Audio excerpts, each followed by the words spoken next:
नमस्कार दोस्तों, कैसे हैं सर आप लोग सब। तो कल मैंने सिस्टम की इंट्रोडक्शन के लिए बात की थी। आज हम सिस्टम की इम्पोर्टेंस के बारे में बात करेंगे कि सिस्टम की हमारी लाइफ में क्या इम्पोर्टेंस है। आप लोग मुझे क्यों सुने, आप इतना अपना वैल्यूबल टाइम मुझे देंगे, उससे आपको कुछ बेनिफिट तो होना चाहिए। आप इतना अपना वैल्यूबल टाइम और नेट भी खर्च करेंगे, उसके बदले कुछ ऐसी जानकारी आपको मिले कि जो आपकी ज़िंदगी में यूज़फुल हो। इसलिए सिस्टम की टॉपिक स्टार्ट करने से पहले उसकी इम्पोर्टेंस लाइफ में क्या है पता होनी चाहिए, जिससे कि आपका इंटरेस्ट इसमें थोड़ा सा आए कि हाँ यार कुछ चीज़ है जो हमारे काम के लिए है। ठीक है। और मैं आपको विश्वास दिलाता हूँ कि बहुत ही यूज़फुल है उनके लिए जिनको सच में मेरे जैसे हैं, जिनको नहीं पता। जिनको पता है उनको तो फिर पता ही है, वो तो सक्सेसफुल हैं ही। जिनको नहीं पता उनके लिए, जैसे एग्जांपल के तौर पे जो लास्ट वीडियो मैंने शूट की थी, तो अपनी तरफ से तो मैंने बेस्ट करने की कोशिश करी थी अपने फ्रेंड से हैंड फ्री ली, और उसके द्वारा मैंने रिकॉर्डिंग की। पर पता बाद में रिजल्ट पता लगा कि वो हैंड फ्री में तो उसकी साउंड अच्छी आती है, पर नॉर्मल कोई यूज करता है तो साउंड ही नहीं आ रही। तो वो इसे भी इसी कैटेगरी में लेंगे कि जानकारी का अभाव था, मुझे जानकारी नहीं थी जिस कारण वो गलती हुई। तो आज बिना हैंड फ्री यूज किए हुए हम इसलिए ये वाली वीडियो बना रहे हैं। तो ये भी एक बहुत बढ़िया एग्जांपल है।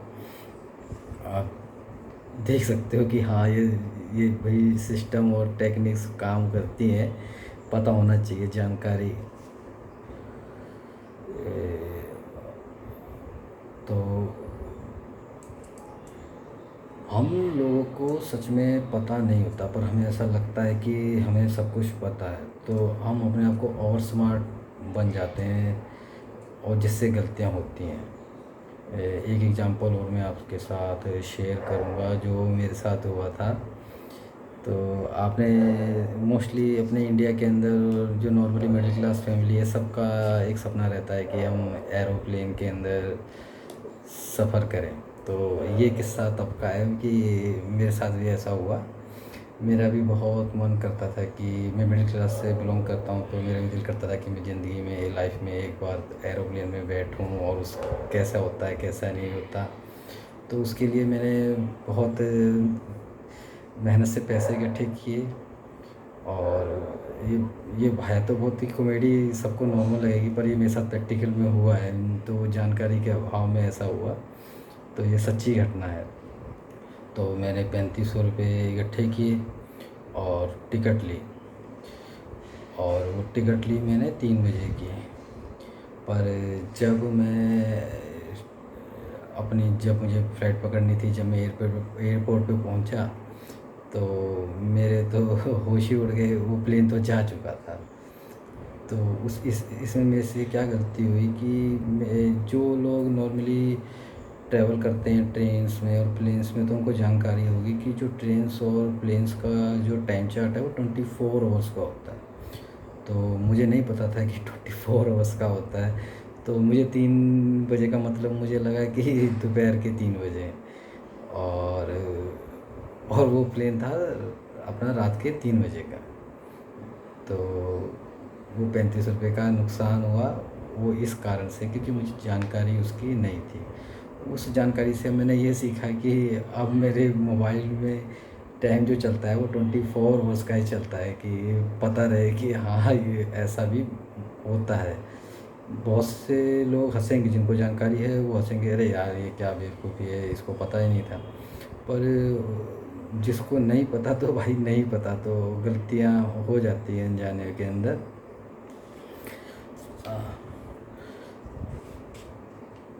जब हमारी जानकारी, जैसे मुझे पता लग गया कि अब ऐसा ऐसा होता है, तो यही गलती मैं अपनी ज़िंदगी में कभी दोबारा नहीं करूँगा।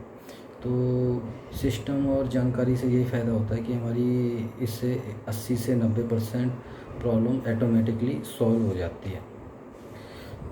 तो मैं ये तो नहीं कहता कि मुझे बहुत ज़्यादा जानकारी है, पर मैं सोचता हूँ कि अगर 100% जानकारी, तो मुझे उसकी 1 से 3% तक की जानकारी है, पर ये काम करती है। अब मैं इतना सक्सेसफुल तो नहीं हूँ, और अभी इस टाइम भी बहुत ज़्यादा परेशानी है मुझे, बहुत ज़्यादा दिक्कतें चल रही हैं लाइफ के अंदर। पर हाँ, इन 1 से 3% जो जानकारी है इनकी वजह से मैं खुश हूँ। तो ये सारी प्रॉब्लमें होने के बावजूद भी मैं वीडियो भी बना रहा हूँ और बहुत ही मतलब हैप्पीली चल रहा हूँ। प्रॉब्लम्स हैं पर खुश हूँ। तो वो लोग, तो इससे यही फ़ायदा है कि अपनी लाइफ के अंदर आपकी प्रॉब्लम, ऐसा नहीं है कि जानकारी के बाद प्रॉब्लम्स नहीं आएंगी, प्रॉब्लम्स आएंगी, पर उनको कैसे सॉल्व करते हैं या उनको कैसे टैकल करना है, वो एक टेक्निक टाइप की हमारे पास हमें जानकारी मिल जाती है। तो उससे हमारी बहुत ज़्यादा हमारी फ़ायदा होता है हमको। तो आप भी जान के हैरान होंगे कि हर चीज़ के लिए कुछ सिस्टम और टेक्निक्स हैं जो कि काम करती हैं। इवन नहाना हम बहुत ही हल्के में लेते हैं कि हाँ भाई, पानी की बाल्टी में गए और अपना 2-3 डब्बे डाले या शॉवर चला दिया, नहा लिए। नहीं, ये तरीका गलत है। ये अभी आप जिस एज में है आपको अभी इफ़ेक्ट नहीं आएगा, पर लास्ट में अगर आपको जानकारी सही नहीं है, आप काम गलत करते जा रहे हो, तो बाद में इफ़ेक्ट आएगा। ऐसे ही स्लीपिंग का है, स्लीपिंग के लिए भी हमारे तरीके, हमारे पास टेक्निक होनी चाहिए कि कैसे हमें पढ़ना है, किस टाइम पढ़ना है। ये नहीं कि आप दोपहर को पढ़ रहे हो, शाम को पढ़ रहे हो, तो उसका फ़ायदा होगा पर उतना ज़्यादा फ़ायदा नहीं होगा। अगर आप मॉर्निंग में पढ़ते हो तो वो आपके दिमाग में याद रहता है और आपको अंदर तक बात जाती है। तो हमें पता नहीं होता, हम अनजाने में हम बहुत सारा काम करते रहते हैं पर रिज़ल्ट में हमें कुछ मिलता नहीं है। तो इसी अभाव के अंदर अंदर ही इसी वजह से होता है कि हमें उसकी जानकारी नहीं होती। तो खाने के भी बहुत सारी टेक्निक है कि आपने कब खाना है, कैसे खाना है, पानी खड़े होके पीने से क्या नुकसान है, बैठ के पिएंगे तो क्या फ़ायदे हैं। हम लोग अनजाने में ये काम करते रहते हैं। बहुत से व्यक्ति होंगे जिनके घुटनों में दर्द जाती नहीं है, घुटने की दर्द जितना मर्जी इलाज कराते हैं पर वो ठीक नहीं होता। क्यों? क्योंकि वो खड़े होकर पानी पीते हैं। एक छोटी सी वजह से इतनी बड़ी प्रॉब्लम हमें फेस करनी पड़ती है और हमें जानकारी नहीं होती। अगर हमें जानकारी होती तो हम क्यों खड़े होकर पानी पिएंगे। चलने के भी हमारे चलने का, खड़े होने का, बातचीत करने का, बोलने का, सबकी टेक्निक होती है और सिस्टम होता है, हमें पता नहीं होता। जैसे मैं भी जानता हूँ, मेरे को भी बोलने का इतना अच्छा मेरे को टेक्निक नहीं है ना, सिस्टम है। मैं भी बहुत सारी वीडियो देखता हूँ किस तरीके से बात करते हैं, मैं लड़खड़ाता हूँ। तो नई कोशिश कर रहा हूँ अपनी तरफ से बेस्ट करने की। पर अब पता लग गया तो अब इस तरफ थोड़ा सा गौर करूँगा। जैसे कि अब इस प्रॉब्लम को सॉल्व करने के लिए कि ये क्या है, तो मैंने पेपर पे लिखा हुआ है कि मुझे क्या बोलना है। ऐसा नहीं कि कुछ जो बोलना चाहता हूँ वो भूल ही जाऊँ, बात कहीं की कहीं चली जाए। कोशिश अपनी तरफ से कर रहा हूँ, हो सका, भगवान ने साथ दिया, आप लोगों का साथ हुआ तो हो जाएगा। पर पता है कि हाँ, कमी है मेरे में। पर आपको भी ऐसी कोई जानकारी हो जो आप शेयर करना चाहो कि हाँ, ये जानकारी लोगों को होनी चाहिए, तो आप मुझसे शेयर करो या आप भी वीडियो बना के अपलोड करो, जैसे हम जैसे कोई भाई हैं उनके काम आ जाए। और या आप मुझे भी बताना चाहो कि हाँ भाई, ये तुझे पता होना चाहिए, ऐसा आप माइक यूज करो, एक्सटर्नल माइक आता है वो यूज करो, कौन सा लो, कहाँ से लो। तो आप मैं इसको शेयर कर सकते हो। मेरा व्हाट्सएप नंबर और मेल आईडी मैंने दे रखी है। तो कंक्लूजन के लिए ऐसा है कि ये सच में सिस्टम और टेक्निक्स काम करती हैं लाइफ के अंदर, ये बहुत ही यूज़फुल हैं और हम सबको जानने की कोशिश करनी चाहिए कि ये कैसे काम करते हैं। आप एग्जांपल से मैं भी बहुत अच्छा समझता हूँ। तो मुझे लगता है कि मेरे जैसे जो भाई बंधु होंगे उनको भी एग्जांपल से जल्दी और अच्छा समझ में आएगा कि कहना क्या चाहते हैं, करना क्या चाहता है, बोलना क्या चाहता है आखिर ये। तो एग्जांपल के अंदर कि हर एक स्टूडेंट जो अपने 10th क्लास के अंदर है या 12th में है, जो डिप्लोमा कर रहे हैं, वो सबकी तमन्ना रहती है कि मैं अपनी लाइफ में आईआईटी में एडमिशन लूँ। और जो लोग डिप्लोमा कर चुके हैं या कोई बीटेक कोर्स वगैरह कर चुके हैं, जो कोई डॉक्टर्स हैं, उनकी इच्छा रहती है कि मैं अब सरकारी नौकरी मुझे मिल जाए या कोई प्राइवेट जॉब अच्छी सी मारुति, इन्फोसिस, टीसीएस, गूगल वगैरह मेरी जॉब लग जाए। सबकी अपनी अपनी एम्स रहते हैं एज के अकॉर्डिंग। तो हम क्या करते हैं, हम एक ही चाबी से सभी ताले खोलने की कोशिश करते हैं कि एक चाबी से तो हमारा ताला खुल गया, अब जो नेक्स्ट हमारा जो ताला है वो भी उसी चाबी से खुलेगा, और उसी उसी चाबी को बार बार रिपीट करते रहते हैं। जैसे कि जो अभी स्टूडेंट अपना 9th 10th के अंदर है, वो 10-20% बच्चे अपना समझ के, अंडरस्टैंड करके, स्टडी करके, पेपर क्रैक करके एडमिशन लेते हैं। उनके लिए तो कोई दिक्कत नहीं है, वो जाने अनजाने में टेक्निक्स और ट्रिक्स को फॉलो कर रहे हैं और वो कामयाब हो जाएंगे। आगे उनको कोई प्रॉब्लम फेस नहीं होगी।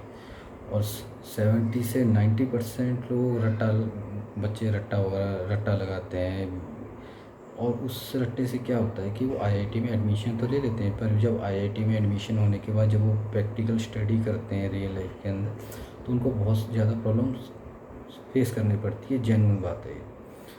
तो जब वो आईआईटी में अपनी जब पढ़ाई कर रहे होते हैं, तो वो वही रट्टे वाली टेक्निक, वही चाबी वहाँ भी इस्तेमाल करते हैं, तो वो वहाँ पे फिर सक्सेसफुल नहीं हो पाते। फिर वो आईआईटी वगैरह में बहुत उनको प्रॉब्लम फेस करनी पड़ती है। ठीक है। और एक इसका हंसी का एग्जांपल भी है, कॉमेडी वाला।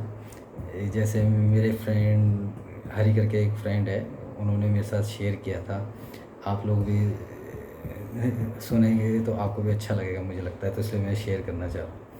तो मेरा एक फ्रेंड था जो जिसने 10th के अंदर 10th में वो एग्ज़ाम दे रहा था, तो उसने जाने अनजाने में क्या टेक्निक अपनी नई अपनाई कि उसको 30 क्वेश्चन आते हैं, एग्जाम्पल करो 30 क्वेश्चन आए एग्ज़ाम के अंदर, तो उसको 10 क्वेश्चन तो आते थे। उसने क्या किया, जो 10 क्वेश्चन उसको आते थे, उसने पूरी शीट में वही आंसर, 10 क्वेश्चंस के आंसर ही रिपीट करके पहले पेज पे एक क्वेश्चन का आंसर उसने लिख दिया, फिर वो उसी क्वेश्चन का आंसर उसने 4th और 5th पेज पे भी उसी क्वेश्चन का आंसर दोबारा लिख दिया। मतलब एक ही क्वेश्चन का आंसर उसने 3-3 बार उस शीट पे लिख दिया, और वो उस 10th के एग्ज़ाम में पास भी हो गया। तो मे भी जो एग्जामिनर था या टीचर था, उसने ध्यान नहीं दिया उस बात पे कि, और उसने मुझे लगता दोबारा मार्क्स देता रहा, पर प्रैक्टिकल में वो पास हो गया। पर यही ट्रिक्स हर 10th के एग्ज़ाम वाला या 12th वाला करेगा तो, और ऐसा नहीं कि उसकी वैसा हर एक एग्जामिनर ऐसा ही करेगा, तो कोई पकड़ भी लेगा, वो ध्यान भी दे देगा। तो एक ही टेक्निक हर जगह कामयाब नहीं होती। हाँ, एक आध बार आपको तुक्का लग सकता है, पर वो जब तक आप जेन्युइन तरीके से या सिस्टम से काम नहीं कर रहे, तो वही टेक्निक दोबारा काम नहीं करेगी। तो जानकारी और वो चीज़ किस तरीके से काम करती है, इसकी जानकारी होने से हमारी 80 से 90% प्रॉब्लम्स ऑटोमेटिकली सॉल्व हो जाती है। तो इससे होता क्या है कि आप अपना, कि मैं सिस्टम पे बार बार जोर डाल रहा हूँ कि सिस्टम से आखिर आपकी लाइफ में क्या इफ़ेक्ट आएगा या क्या फ़ायदा होगा। तो एक छोटा सा एग्जांपल और मैंने लिखा हुआ है। तो जैसे मान लो अभी आपके भी लाइफ में 10 प्रॉब्लम्स चल रही हैं, कोई फाइनेंशियली चल रही है, कोई मेंटली स्ट्रेस चल रहा है, कोई हेल्थ की प्रॉब्लम हो रही है, कोई रिलेशन या फ्रेंड सर्कल में कोई आपकी प्रॉब्लम चल रही है, etcetera etcetera. Normally without system के आप ये प्रॉब्लम अगर आप सॉल्व करने की कोशिश करते हैं 10 की 10 धीरे धीरे, तो आपको 1 से लेके 10 साल तक आपने इन सब प्रॉब्लम्स को सॉल्व करने में आपने अपने लगाए। तो 10 में से हो सकता है कि आपने 5-6 प्रॉब्लम या 8, मान लो कि 10 की 10 प्रॉब्लम आपने सॉल्व करी दी 10 साल के अंदर, मान लो।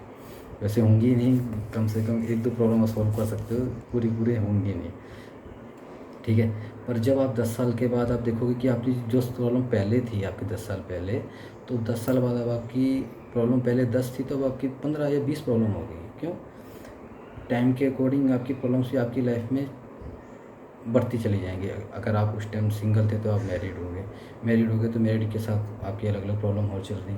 जब आप अगर 10 साल पहले आप मैरिड थे और अब आपके फिर बच्चे बड़े हो गए, तो उनको स्टडी, उनको जॉब दिलाना, उनकी हेल्थ, अपनी हेल्थ करते करते, मतलब प्रॉब्लम्स कभी भी आपका ज़िंदगी भर साथ नहीं छोड़ेंगे। कहने का मतलब टोटल ये है, आप नॉर्मली चलते रहेंगे, प्रॉब्लम्स आएंगी, आपने 2 प्रॉब्लम को सॉल्व आउट किया, फिर 4 प्रॉब्लम और बढ़ जाएंगी। ये ज़िंदगी कंटिन्यू साइकिल रिस्टार्ट करके ऐसा ही चलता रहेगा। अगर आज आपके पास 5 प्रॉब्लम है तो 5-6 साल बाद आपके पास 12 प्रॉब्लम होंगी, 12 प्रॉब्लम का सॉल्व आउट करोगे फिर 14 हो जाएँगी, फिर 14 होके फिर 5 हो जाएँगी। मतलब जब तक लाइफ़ चलेगी प्रॉब्लम्स तो रहेंगी ही रहेंगी। नॉर्मल इंसान ऐसा ही अपना ज़िंदगी अपनी व्यतीत कर रहा है कि जो प्रॉब्लम आ रही है उसको फेस कर रहा है और उसको धीरे-धीरे सॉल्व आउट करने की कोशिश कर रहा है। तो मेरा कहना और जो जिस तरीके से मैं वो मानता हूँ, तो इस सिस्टम और टेक्निक से क्या होगा, सब कुछ वही रहेगा। आपकी 10 प्रॉब्लम्स हैं, वो कहीं नहीं जा रही। जो आगे आपकी 10 साल बाद प्रॉब्लम्स आने आ रही हैं, वो भी आएँगी। सब कुछ जैसा हो रहा है और आगे होगा, आप उसको ना कंट्रोल कर सकते हो। जो होना है वो तो होके रहेगा। पर होगा क्या, आप समझ जाओगे। अगर आप सिस्टम और टेक्निक्स अप्लाई करोगे तो आपको ये समझ और अंडरस्टैंडिंग आ जाएगी कि मुझे करना क्या है, किस प्रॉब्लम के साथ कितना अपना टाइम स्पेंड करना है, कितनी उसमें एनर्जी लगानी है, कौन सी प्रॉब्लम मेरे लिए प्रायोरिटी में है और कौन सी प्रॉब्लम है जो मुझे लगती है प्रॉब्लम है पर जनरली में वो प्रॉब्लम है ही नहीं। आप हम उसमें उस पर टाइम वेस्ट कर रहा हूँ। तो इस सबसे क्या होगा कि प्रॉब्लम तो वहीं की वहीं है, सिचुएशन भी वैसी की वैसी है, सर्कमस्टेंसेस भी सब के सब वही हैं, पर आप खुश रह सकते हो सब कुछ होते हुए भी, सब कुछ होते हुए भी और सब कुछ ना होते हुए भी। तो सिस्टम और जानने से ये होता है कि हाँ, अगर कोई आपके साथ कुछ गलत व्यवहार कर रहा है तो वो क्यों कर रहा है, आप जान जाओगे कि हाँ यार ये इस वजह से कर रहा है। तो अगर आप उसको सॉल्व आउट कर सकते हो तो ठीक है, नहीं तो जो वो कर रहा है उसको चुपचाप झेलते चले जाओ। आप दूसरी टेक्निक में अगर आप नॉर्मल चलोगे, उससे आप लड़ाई झगड़ा करने की कोशिश करो, हो सकता है जो प्रॉब्लम अभी आपकी थोड़ी है वो और बढ़ती चली जाए। तो सिस्टम और ये है कि आपने कैसे हैंडल करना है, कैसे क्या करना चाहिए। तो जितनी जैसे मैं हैंडल कर रहा हूँ मैं आपके साथ शेयर करूँगा उन्हीं टॉपिक्स के अंदर। पर आज का वीडियो का मतलब ये था कि इम्पोर्टेंस क्या है सिस्टम की, क्या क्या हमारे ज़िंदगी में कामयाब है कि नहीं है, क्या यूज़फुल है क्या नहीं। तो कंक्लूजन ये है कि चाहे सिस्टम है या टेक्निक है या भगवान जी हैं या नेचुरल है, टोटल मिला के बात ये है कि हर एक इंसान खुश रहना चाहता है, हैप्पी रहना चाहता है। और उसी खुशी के लिए ही वो सोचता है कि मेरे पास ज़्यादा पैसा होगा तो मैं खुश हो जाऊँगा, या फिर कोई बहुत बड़ा मकान हो जाएगा, अच्छा फ्लैट हो जाएगा तब मैं खुश हो जाऊँगा। जो साइकिल पे वो सोचता है मेरे पास मोटरसाइकिल हो जाएगी तब मैं खुश हो जाऊँगा। जो कार मोटरसाइकिल पे वो सोचता है कार हो जाएगी तब मैं खुश हो जाऊँगा। तो अल्टीमेट टोटल मिला के हर एक आदमी खुश होना चाहता है। उसी खुशी को प्राप्त करने के लिए, हैप्पी होने के लिए वो पैसे के पीछे, घर के पीछे, इन जो भी अपने पूरे समाज में चल रहा है रिलेशन के लिए, सब इन्हीं के पीछे भागता है कि हाँ मुझे ये चीज़ मिल जाएगी तो मैं खुश हो जाऊँगा।